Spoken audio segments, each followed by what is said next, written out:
Aujourd'hui, j'ai été conduit pour parler sur le sang de Jésus-Christ. Amen. Bon, nous allons dans notre Bible, dans la parole de Dieu, dans l'évangile selon Jean, chapitre 1, à partir du verset 19 jusqu'au verset 33. Nous lisons: Voici le témoignage de Jean. Lorsque les Juifs envoyèrent de Jérusalem des sacrificateurs et des Lévites pour lui demander « Toi qui es-tu » il déclara, et ne le nia point, il déclara qu'il n'était pas le Christ. Et lui demandèrent « Quoi donc? Es-tu Élie » Et il dit « Je ne le suis point. » Es-tu le prophète? Et il répondit « Non. » Ils lui dirent alors « Qui es-tu » afin que nous donnions une réponse à ceux qui nous ont envoyés. Que dis-tu de toi-même? Moi, dit-il, je suis la voix de celui qui crie dans le désert. Aplanissez le chemin du Seigneur, comme a dit Ésaïe, le prophète. Ceux qui avaient été envoyés étaient des pharisiens. Il lui fit encore cette question. Pourquoi donc baptises-tu si tu n'es pas le Christ, ni Élie, ni le prophète? Jean leur répondit, moi je baptise d'eau, mais au milieu de vous, il y a quelqu'un que vous ne connaissez pas, qui vient après moi. Je ne suis pas digne de délier la courroie de ses souliers. Ces choses se passèrent à Béthanie, au-delà du Jourdain, où Jean baptisait. Le lendemain, il vit Jésus venant en lui et dit, « Voici l'agneau de Dieu qui ôte le péché du monde. » C'est celui dont j'ai dit, après moi vient un homme qui m'a précédé, car il était avant moi. Je ne le connaissais pas, mais c'est afin qu'il fût manifesté à Israël que je suis venu baptiser d'eau. Jean rendit ce témoignage. J'ai vu l'Esprit descendre du ciel comme une colombe et s'arrêter sur lui. Je ne le connaissais pas, mais celui qui m'a envoyé baptiser d'eau, celui-là m'a dit, celui sur qui tu verras l'Esprit descendre et s'arrêter, c'est lui qui baptise du Saint-Esprit. Prions le Seigneur pour sa parole. Seigneur Dieu, je te remercie. C'est toi qui nous as donné ta parole. Et c'est la parole vivante, la parole forte, puissante au Seigneur. Elle est plus puissante que nous. Sans toi, nous ne pouvons pas l'expliquer. Mais avec le Saint-Esprit, nous pouvons l'expliquer. Conduis-nous dans ta parole, Seigneur. Et que cette parole touche les cœurs aujourd'hui. Et qu'elle fasse des choses si puissantes que nous ne pouvons jamais imaginer. Merci, Seigneur, pour ce moment précieux. En ton nom puissant, je prie, ô Jésus. Amen. Amen. Dans ces jours-ci, nous avons célébré la Pentecôte chrétienne. juste la semaine passée, la Pâque, oui, la Pâque chrétienne, merci. Nous avons célébré la Pâque la semaine passée. Et la Pâque chrétienne, c'est une journée pour nous très importante. Parce que ça nous rappelle le sacrifice exceptionnel que Jésus-Christ a donné à l'humanité. Ce jour-là, ça nous rappelle que le sang de Jésus qu'il a versé, c'est un sang très spécial. Le sang naturel, notre sang, est très important aussi. Mais le sang de Jésus, c'est un sang unique. C'est un sang incomparable.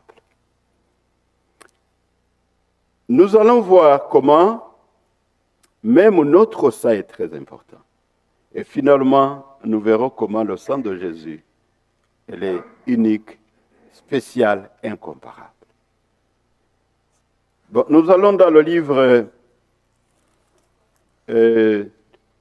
dans Lévitique, chapitre 17.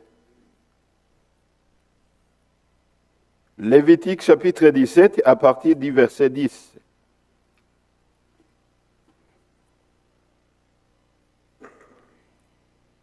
Dans ce chapitre-là, on nous dit que Dieu a défendu aux gens de manger du sang.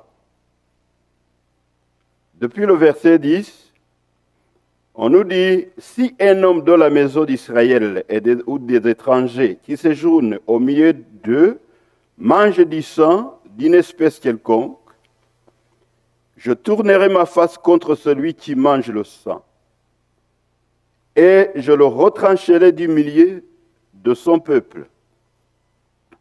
Car l'âme de la chair est dans le sang. Je vous l'ai donné sur l'autel afin qu'il serve d'expiation pour vos âmes.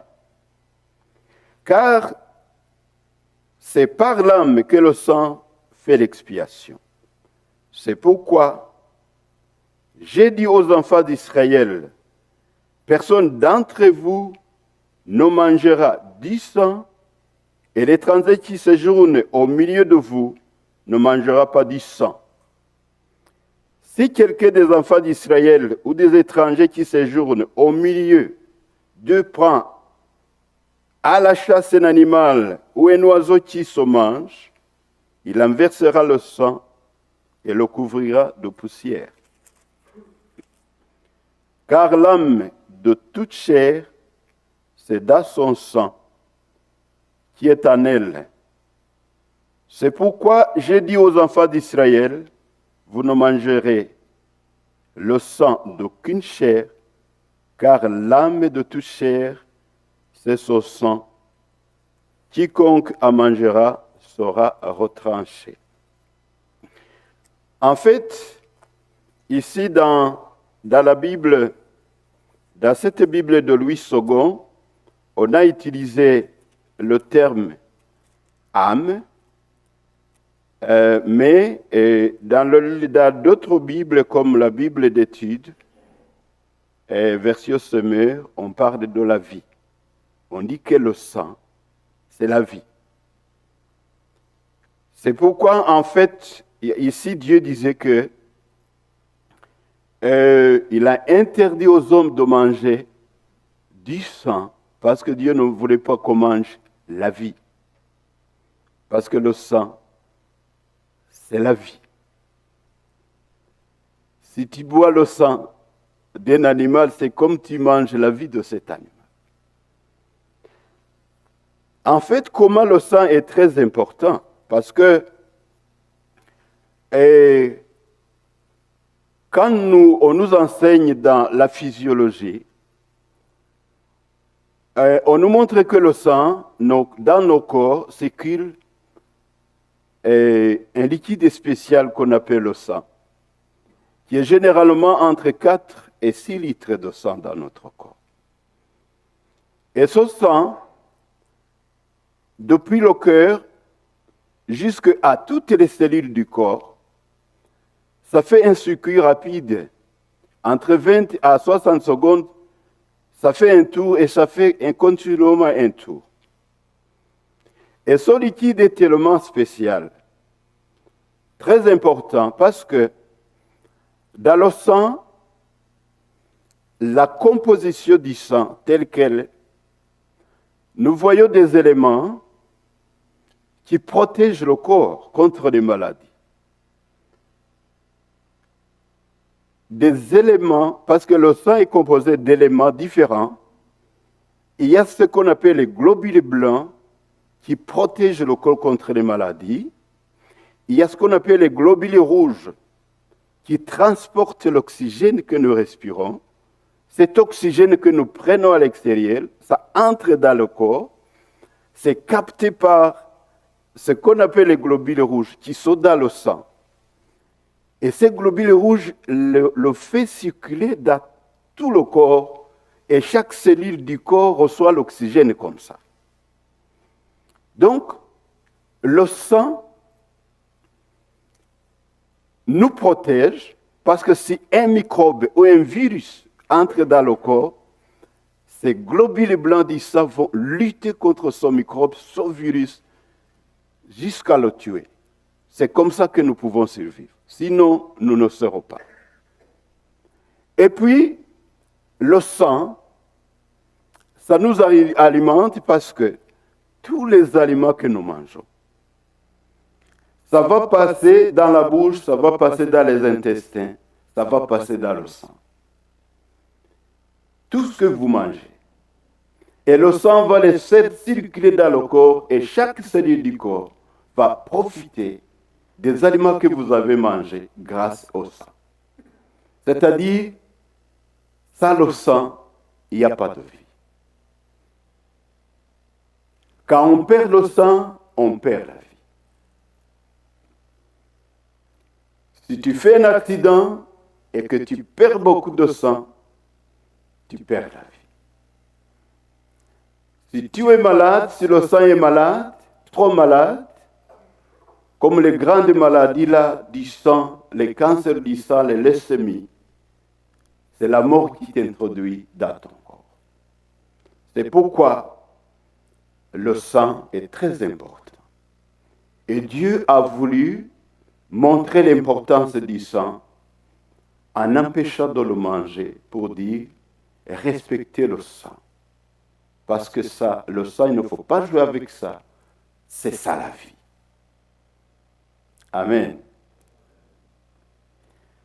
Le sang est très important et les médecins ont très vite connu ce secret parce qu'ils ont commencé à l'exploiter dans les centres de transfusion. Parce que quelqu'un qui manque du sang, on lui donne du sang. Et Dieu est tellement fort, il a fait du sang tel que une personne de l'Afrique peut donner du sang à une personne de l'Asie, à une personne du Canada. Donc, en fait, Dieu a fait que le sang nous unit, si je peux ainsi dire. Parce que le sang des hommes est divisé en 4 groupes. Bon, il y a le groupe O, il y a le groupe A, il y a le groupe B, AB et non, il n'y a pas de groupe C. Il n'y a pas de groupe C.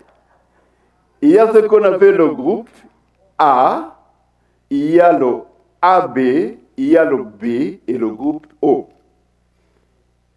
C'est ça. Et tous les gens, en plus de ce groupe, de ces 4 groupes-là, il y a aussi ce qu'on appelle le rhésus.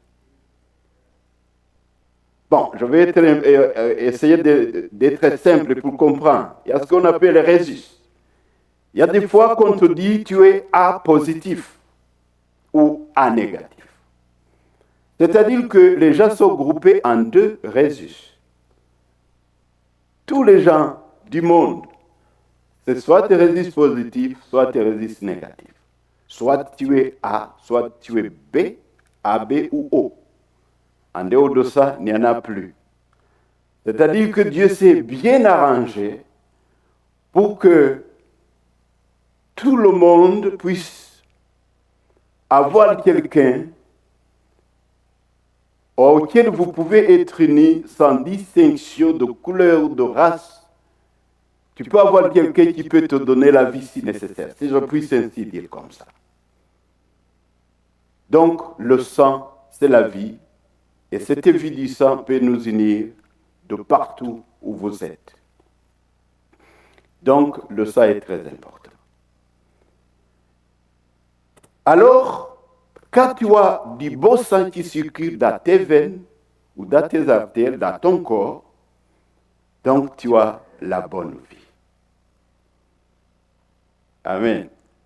Tu as une bonne vie et Dieu l'a bien protégée et a montré son importance dans ce sens-là. Et Dieu, de son temps, du temps où il empêchait les gens d'en manger, il l'a bien utilisé aussi pour montrer l'importance de son sang. Parce que quand le peuple d'Israël était encore en captivité en Égypte, pour les libérer de ce pays-là, il a frappé l'Égypte de plusieurs plaies, de plusieurs fléaux, jusqu'à 10. Et le dernier fléau, cette dernière plaie-là, c'était la mort des premiers-nés des Égyptiens et des premiers-nés des animaux des Égyptiens. C'était un grand fléau. Et pour protéger le peuple d'Israël, il leur a dit, juste vous mettrez du sang sur vos maisons. Vous mettrez juste du sang sur les poteaux de vos portes et sur le linteau. Quand l'ange destructeur va passer, il va juste voir le sang. Et quand il voit le sang, ça sera un signe de protection. C'est-à-dire que cette maison, dans cette maison-là, il y a la vie. Amen. Donc là, ça nous montre aussi comment Dieu même qui a créé l'homme, qui lui a donné le sang, connaissait que dans ce sang il y a la vie. Il a voulu aussi donner une grande importance en utilisant le sang comme quelque chose, même à ce moment-là dans les anciens temps, qui était utilisé pour la protection des personnes. Dans la Bible, même ici, quand nous avons lu, dans le verset 11, on nous dit « Car l'âme de la chair, ou bien la vie de la chair est dans le sang. Je vous l'ai donné sur l'autel, afin qu'il serve et servi d'expiation pour vos âmes, car c'est par l'âme que le sang fait l'expiation. » En fait, à ce moment-là, le sang aussi a été utilisé par les sacrificateurs pour le pardon des péchés. C'était un très grand travail parce que quand le sacrificateur allait devant Dieu, d'abord, il devait chercher un sacrifice, un animal, soit un taureau, qu'il allait abattre, et puis il allait avancer devant Dieu avec le sang. En fait, les serviteurs de Dieu de maintenant, nous sommes trop privilégiés parce que quand je pense au travail que les sacrificateurs de ce moment-là faisaient, c'était terrible. Parce qu'avant d'entrer ici, c'est-à-dire que l'un de nos pasteurs qui était sélectionné, j'allais d'abord chercher un taureau, j'allais le tuer, je vais entrer avec le sang. Je vais d'abord asperger le sang sur l'autel, je vais le verser là-bas. Ce sont des acrobaties.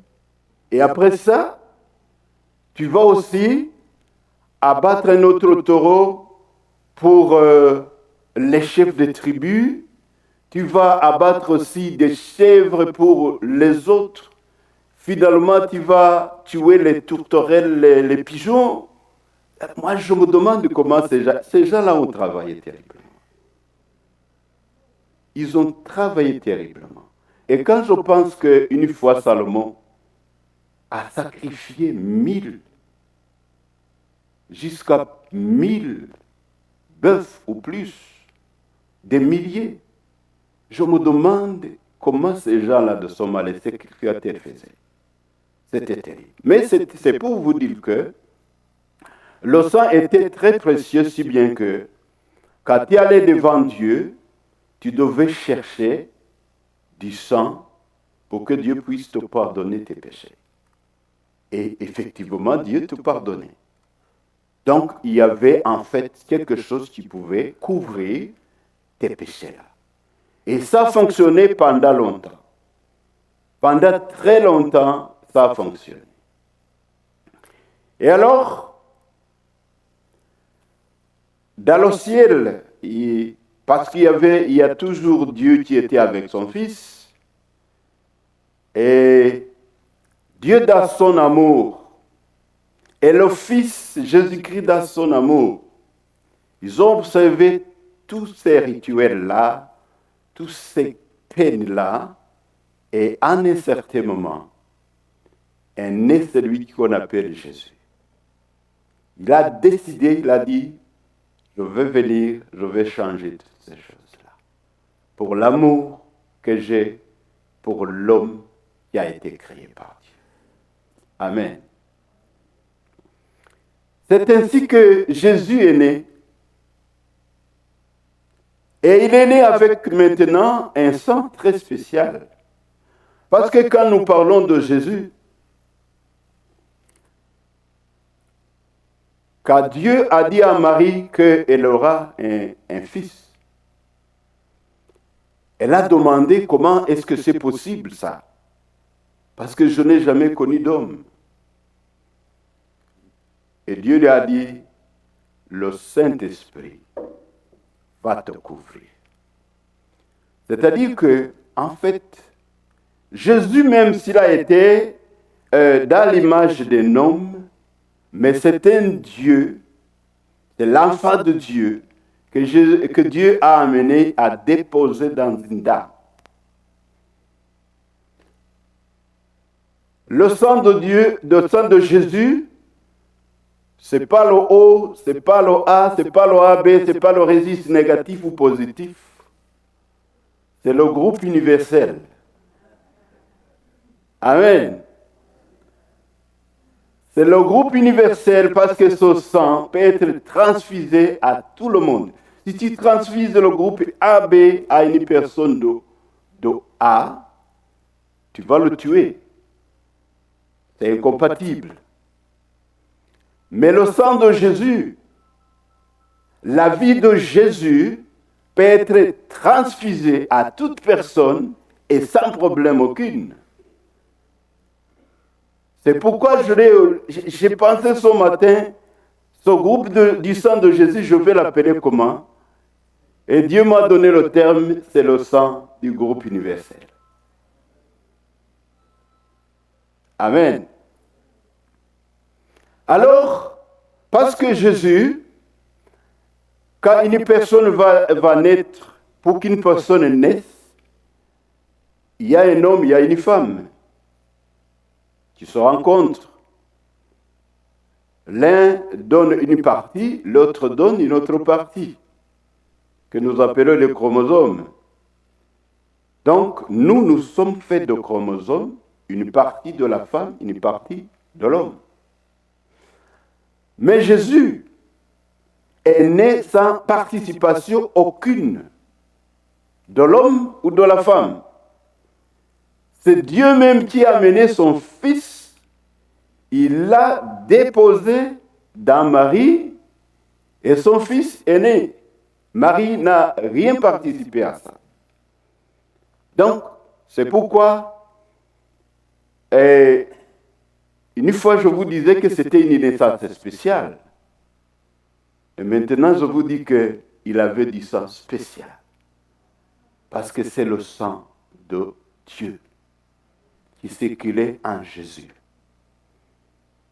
C'est la vie de Dieu, parce que le sang, c'est la vie, qui circulait en Jésus. En fait, parce que c'était le sang de Dieu qui circulait en Jésus, c'est pourquoi, quand il te touchait avec ses mains, le sang qui circule dans les mains, ça portait la vie de Dieu, pouvait te guérir de tes maladies, parce que c'est la vie de Dieu qui te touche. C'est pourquoi, quand il te parlait, ou parlait même aux démons, parce que les gens qui étaient possédés de démons, Jésus pouvait parler dans sa langue. Il y avait le sang, la vie de Dieu qui était dedans. Et la voix qui sort maintenant, ce sera une voix forte avec la vie de Dieu qui va chasser les démons, qui va chasser les maladies. Parce que Jésus, des fois, guérissait les gens sans les toucher, en parlant tout simplement. En te disant, va, ta foi t'a sauvé. Et tu étais guéri instantanément. Parce qu'en lui, il y avait le sang spécial qui circulait dedans, la vie de Dieu. Amen. Qu'il te touchait, qu'il te parle, et même te regarder, parce que dans ses yeux, il y avait la vie de Dieu. Parce que des fois, Jésus te regardait seulement. Et un miracle était effectué. Alors, c'était un sang spécial. Et ce sang qui peut être donné à tout le monde. En réalité, pour recevoir ce sang, c'est très simple. Parce qu'en fait, pour donner du sang aux personnes malades, il y a beaucoup d'acrobaties. Il y a beaucoup de techniques. On va t'examiner, on va te prélever, on va mettre le sang dans les frigos, on va amener tout un appareillage pour le faire. Mais pour recevoir le sang de Jésus, ce sang précieux, ce sang de Dieu, il suffit juste de dire, je t'accepte. C'est très simple. Rien de simple que ça. C'est un secret simple, mais qui est toujours caché à beaucoup de gens. Parce que Dieu, Jésus dit, je suis en train de frapper sur ta porte, si tu m'ouvres, je vais entrer. Juste ouvrir, c'est de dire, Jésus, je t'accepte comme Seigneur et Sauveur de moi. Et alors à ce moment, le sang de lui, cette vie qui est en lui, commence à couler progressivement en toi. C'est pourquoi il a dit une fois que ceux qui croient en moi, les sources d'eau vive vont couler. Amen. Ils vont couler dans leurs entrailles. Ils vont couler dans leur ventre. C'est-à-dire que si tu crois en moi, à un certain moment, mon sang, la vie qui est à moi, va couler parce que ça te remplira et ça va commencer à couler à travers toi vers d'autres personnes. C'est pourquoi en fait, une personne qui reçoit Jésus comme Seigneur et Sauveur, il va être transformé progressivement. Progressivement. Celui qui était colérique, il va commencer à être doux, patient, gentil. Même si tu l'observes, tu vas voir qu'il y a quelque chose qui est en lui-même qui a changé. Tu ne resteras jamais le même si tu dis oui à Jésus-Christ. Jamais, jamais.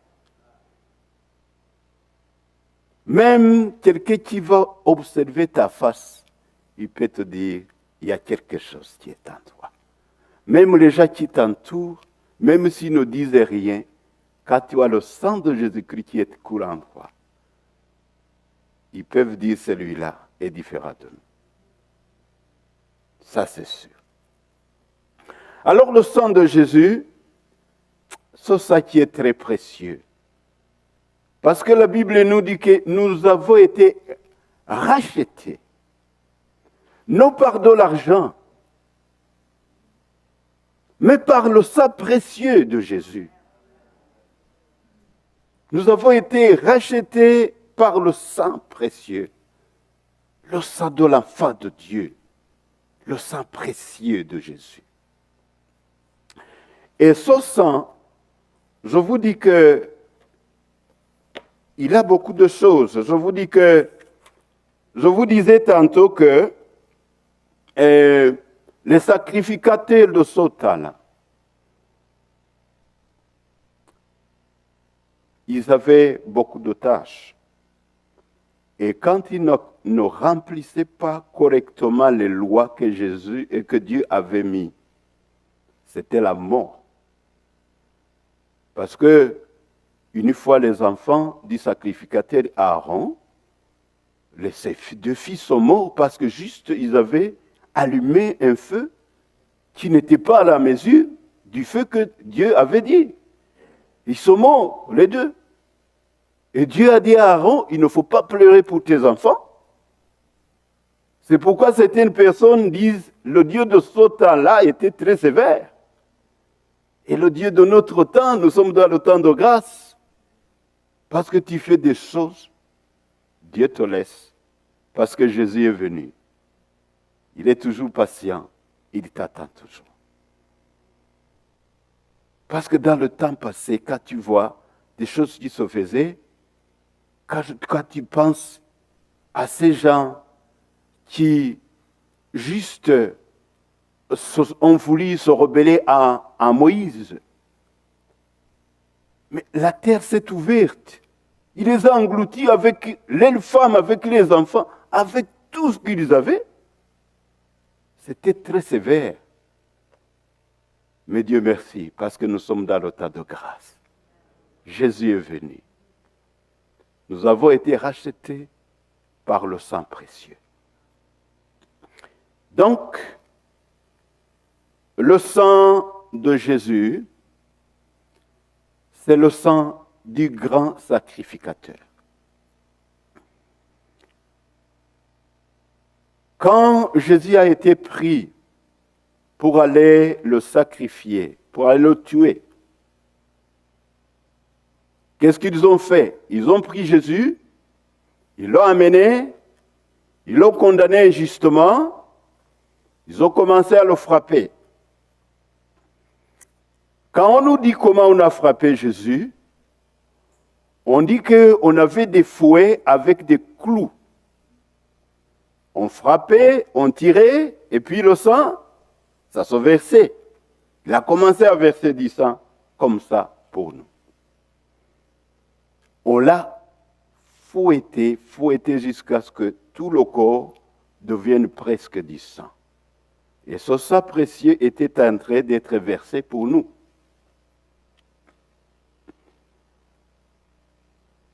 On l'a giflé. On a amené la couronne d'épines. Là où on plante les épines, c'est le sang qui sort. Ça coulait pour nous. Finalement, on l'a amené à la croix pour le crucifier. Là où on a planté les clous, c'était le sang qui coulait pour nous. Sacrifice pour nous. Les pieds dans les mains et les clous dans les mains, les clous dans les pieds, et finalement on a même percé avec une lance. Et le sang a coulé aussi. Ça c'était le sang sacrificiel pour nous, un grand sacrifice.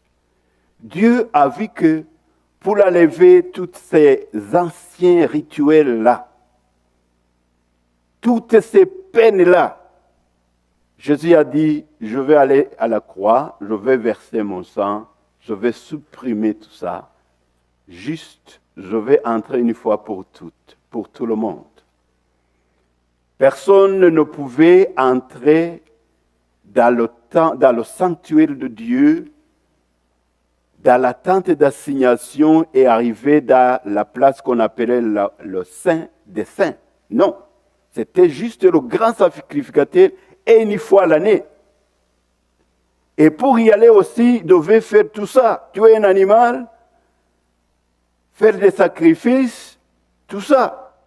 Pour aller devant Dieu parce qu'il allait en tremblant et sur son pied, on ligotait une chaîne pour que s'il meurt là, s'il est allé impur, on va tirer parce que personne d'autre n'avait le droit d'y entrer. On allait tirer juste pour le faire sortir. Et quand Jésus était sur la croix, ce truc-là qui séparait Dieu avec les autres s'est fendu en deux. Le rideau s'est fendu en deux à cause du sang sacrificiel de Jésus-Christ notre Seigneur. Maintenant, tout le monde peut aller librement devant le grand Dieu, devant le grand Dieu Tout-Puissant qui a créé la terre et les cieux et les océans et tout ça. Parce que dans ta chambre, tu vas devant ton Dieu, tu parles avec ton Dieu, tu lui dis librement tout ce que tu veux à cause du sang de Jésus qui a coulé une fois et qui a enlevé tous ces anciens rituels-là. Jésus est bon. Vraiment, Jésus est bon. Le sang de Jésus, c'est le grand sacrificateur. Il a sacrifié ça pour une fois. Il a sauvé les gens. Nous ne sommes plus protégés par ce sang de bœuf, de chèvre, de mouton, parce que cela juste, ça protégeait un jour, et l'autre jour, tu abattais un autre. L'autre jour, tu abattais un autre. Et maintenant, une fois pour toutes, nous sommes sauvés par le sang de Jésus. Il suffit juste d'accepter. Et c'est ce sang qui nous purifie. Oui, parce que au moment où les Juifs étaient en train, commençaient à célébrer leur Pâques, parce que Jésus en fait a été crucifié dans les jours de Pâques, ses disciples se sont assis avec lui et lui ont dit, où est-ce que tu veux qu'on célèbre la Pâques maintenant? Et à ce moment, quand ils étaient assis en train de manger pour juste cet événement, et c'est à ce moment qu'il a pris maintenant un discours qui n'était pas ordinaire. Il a pris le pain, il a prié, il a dit, mangez ça, ça c'est mon corps. Il a pris la coupe, il a prié, il a dit, buvez ça, ça c'est mon sang qui va être versé. C'est une nouvelle alliance pour tout le monde. Et c'est mon sang pour pardonner les péchés à tout le monde. Ça a changé le cours des choses. Et une autre fois, il avait dit, en vérité, si vous ne buvez pas de mon sang, vous n'avez pas la vie. Et les gens se demandaient comment est-ce que ce type, nous pouvons le manger, nous pouvons boire son sang. Ils ont commencé à fuir. Mais c'était la réalité. Donc, le sang de Jésus, ça nous a amenés devant Dieu à avoir une relation directe avec Dieu. Le sang de Jésus, ça nous purifie de nos péchés. Il suffit juste de savoir que tu as péché, d'accepter ça et de demander pardon. De demander à ce que tu sois lavé par le sang précieux de Jésus-Christ. Et puis, il n'y a aucun grand péché qui n'est pardonné. Tu seras pardonné. Le sang de Jésus nous protège. Ça nous protège spirituellement et même physiquement. Parce que quand nous sommes malades, nous implorons le sang de Jésus pour la guérison. Et les guérisons sont réelles. Notre pasteur nous témoigne toujours comment il a été guéri. Nous aussi, nous avons des témoignages de comment nous avons été guéris par des maladies. Chacun a son témoignage de ce que Jésus a fait dans sa vie. Le sang de Jésus, ça guérit, ça fait des miracles. Si tu n'as jamais expérimenté, essaie d'expérimenter ça. Ça, c'est réel. Ce n'est pas de la théorie. Le sang de Jésus, le sang spécial. Parce que c'était du sang pur, Jésus n'a pas péché. Il a été tenté, mais n'a jamais péché. C'était du sang sans maladie. Parce que le sang, c'était le sang de Dieu qui circule et un microbe, aucun virus ne peut résister dans le sang de Dieu. C'est pourquoi c'est un sang qui nous guérit. La chose est simple maintenant. Ce n'est pas très compliqué. Il suffit de savoir que nous avons eu un grand, très grand privilège d'avoir le Jésus parmi nous et qui est mort pour nous, qui a vaincu pour nous et qui est maintenant à la droite du Père et qui intercède encore maintenant pour nous et qui nous attend que nous puissions l'accepter encore. Parce qu'il dit que j'attends pour qu'un jour, s'il va sur le nuée, qu'il trouve un grand nombre de personnes qui va aller vers lui. Amen. Maintenant, pour conclure, qu'est-ce que je peux dire? Je peux dire, si tu es encore lié, il y a le sang de Jésus qui va te délivrer. Si tu es encore coupable, il y a le sang de Jésus qui pardonne. Dans la Bible, on nous dit que quand Caïn a tué son frère Abel, que le sang de Abel criait vengeance. Mais le sang de Jésus ne crie pas vengeance. Le sang de Jésus crie toujours le pardon. Parce que même quand il était sur la croix, il a dit, « Oh Dieu, pardonne tout ce monde-là, parce qu'ils ne savent pas ce qu'ils font. » Jésus était en train de remplir sa mission. Si tu es perdu, il y a le sang de Jésus qui est là pour te sauver. Et si tu es malade, il y a le sang de Jésus qui est là pour te guérir. Amen. Nous allons nous lever et prier. Juste pour demander à Dieu que nous puissions accepter et recevoir la puissance de ce sang précieux de Jésus-Christ, notre Seigneur et Sauveur. Je veux prier dans l'ensemble, mais à la fin, si quelqu'un veut une prière spéciale, il pourra s'avancer. Ô Seigneur, je te remercie pour la parole que tu nous as donnée aujourd'hui. Parce que je sais que toi qui sondes les cœurs, tu connais les choses dont nous avons besoin. Aujourd'hui, tu as vu que nous avions besoin d'écouter que nous avons eu le privilège de recevoir Jésus-Christ qui nous a donné sa vie, ce sang précieux, le sang du Dieu vivant. Aujourd'hui, ô Seigneur, nous voici tous devant toi. Tu nous connais par nos noms, parce que même les cheveux sur nos têtes, tu connais le nombre. Ô Seigneur, nous voulons accepter pleinement ton sang. Et nous voulons recevoir la puissance dans ton sang.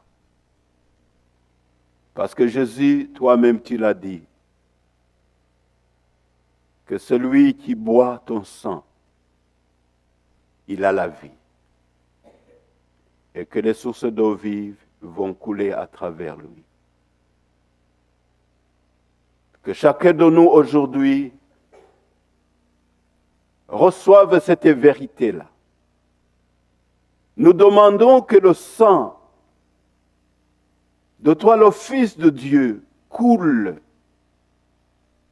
dans nos corps, nos âmes et nos esprits depuis maintenant. Que ça soit encore abondant, abondant et abondant. Ô Dieu, je te demande que ton sang purifie encore aujourd'hui. Je te demande que ton sang délivre encore aujourd'hui. Je te demande que ton sang puisse encore sauver aujourd'hui.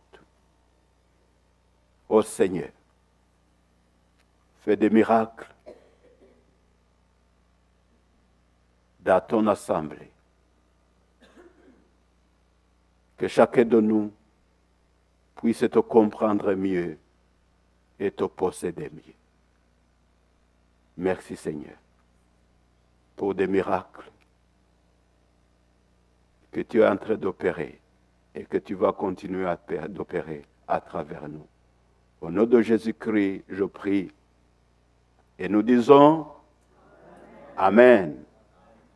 Équipe d'adoration peut s'avancer.